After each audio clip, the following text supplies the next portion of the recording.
Hey guys, welcome back to my channel. In this video, we will cover the Unit 4 of IGNOU MSO-001 Sociological Theories and Concept, which is Social Construction of Reality. So let's get started. Alright, let's carefully unpack this important concept of the social construction of reality. When we call this phrase, we are essentially asking, how does society define and shape what we call reality? Reality is not just out there in nature, it is also something we interpret, give meaning to, and agree upon collectively as a society. Now, society has a special capacity. It develops different ways of looking at the visible world. These ways of looking, beliefs, norms, values, traditions, become what we call social reality. For example, two societies may see the same natural phenomena but interpret it very differently because their cultural lenses are different. An important point here is generational change. Every society tries to pass its social reality to the younger generation, but it is never an exact copy. Each generation reinterprets, modifies, and sometimes rejects part of what the older generation believed. So, social reality is never static, it keeps shifting. This also means that the beliefs and principles we live by today were not always there in the past. They emerged over time, changed with circumstances, and will continue to evolve. Another key idea: reality is not a single uniform thing. Instead, it has many layers of meaning. Different categories or groups in society, say by class, religion, gender, or culture, construct their own version of reality. In plural societies, this is especially visible. There can be multiple coexisting realities.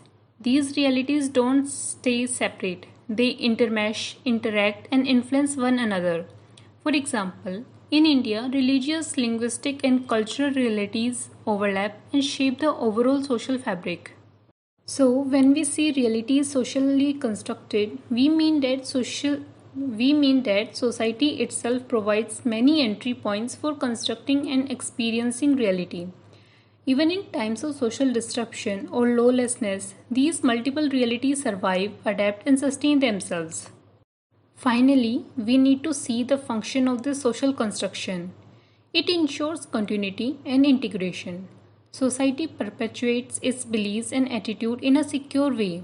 At the same time, each generation brings its own expectations, new perspectives, and minimum standards for what counts as meaningful life. In short, society as a whole manages and balances this ongoing process, guiding us from birth to death, providing not just survival but also meaning.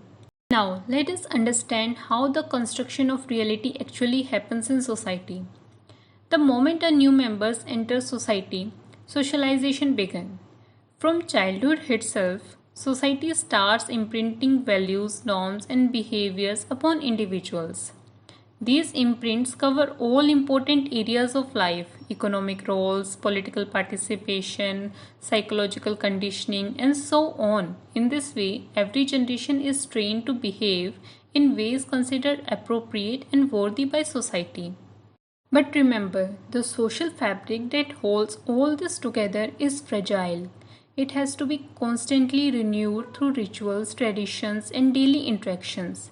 If there is a serious disturbance, such as war, lawlessness, or conflict, the social fabric breaks down, and with it, the shared reality collapses. Rebuilding this fabric takes years, sometimes even a lifetime, and the impact of such breakdowns can permanently mark individuals. Another important point is that culture is multifaceted.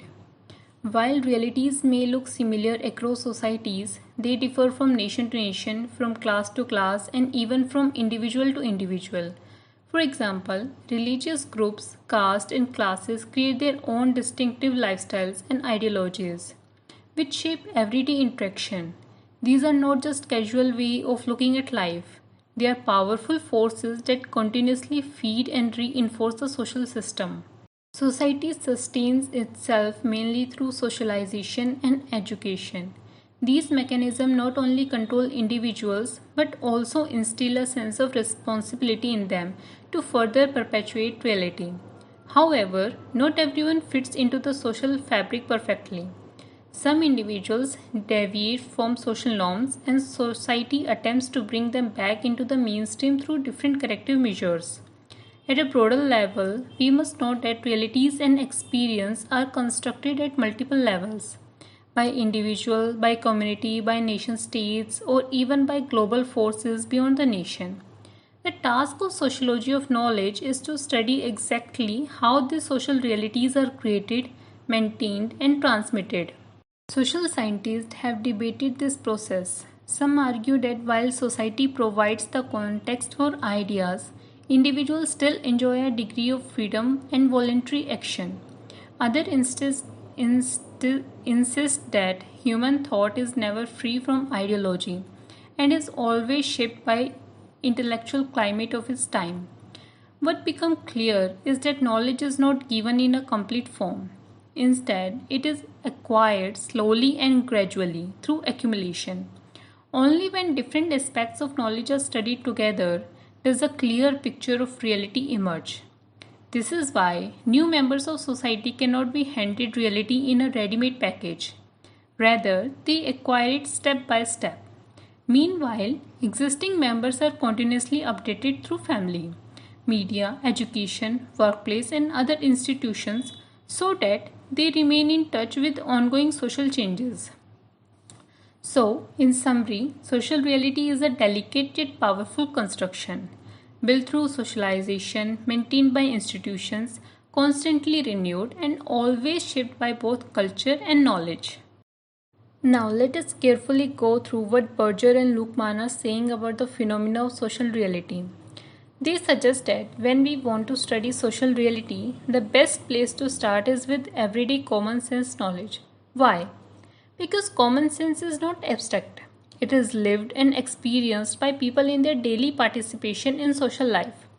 For example, the way we know how to greet someone, follow traffic rules, or behave in a classroom is all guided by common sense social knowledge. This shows us that common sense ideas are the gateway to understanding larger sociological phenomena, whether at the level of individuals, groups, or society as a whole. Now, Berger and Luckmann also emphasize that society always has two dimensions. On the one hand, there is the subjective side, which comes from individual perceptions, experiences, and interpretations. On the other hand, there is the objective side, which consists of external rules, norms, and regulations that already exist and must be followed. This objective social reality is what sociologists call sui generis. It has an existence of its own, above and beyond any individual. Even if one person refuses to follow the law still exists. If people ignore social rules, they risk punishment, exclusion, or ostracism. Therefore, social reality is not just about individual experiences, it is all about a larger system that constrains and guides us. Berger's key interest is to investigate how humans collectively produce and sustain this social life. In other words, we need to ask, how was social reality constructed? Because once we understand the process of construction, we can better grasp how society continues to function, how culture is transmitted, and how order is maintained. So the essence is studying social reality means tracking the process of its construction, both subjective and objective, which together shape human life in all its forms. Now, let's explore language as a dimension of social reality. Language is not just a tool for communication, it is a core component of social life, deeply embedded in society. Every language has its grammar and syntax, which structures meaning and enables humans to interact effectively. Language serves as a repository of knowledge, continuously evolving over time. New words and concepts enter the system, while some outdated ideas or expressions are removed. For example, dictionaries like the English language dictionaries are updated regularly to reflect these changes. This ongoing expansion and contraction of language mirrors the dynamic nature of social reality.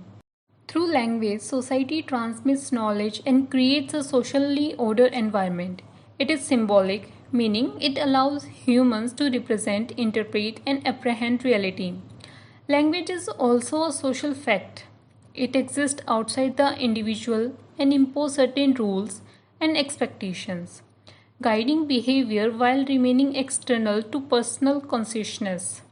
In this sense, language is the backbone of social order and the main artery of communication in human societies. Furthermore, language embodies reasoning, morality, politics, and social attitudes. Because of this, any change in language can influence the ideological learnings of society. For example, the introduction of new terminology can shift public perceptions, while loss of certain terms can erase old cultural attitudes. Studying in language, therefore, is essential for understanding social reality. It provides a lens to observe how knowledge, culture, and ideology are transmitted and maintained. It also allows us to track human progress, showing how shifts in language correspond to changes in social structures, belief, and collective understanding. In the sociology of knowledge, language is fundamental as it connects the development of ideas with their social context and historical evolution. That's all for today's video. This unit is not completed yet. I will cover the rest in the next video. Thank you for watching. If you have any doubt or suggestion, please let me know.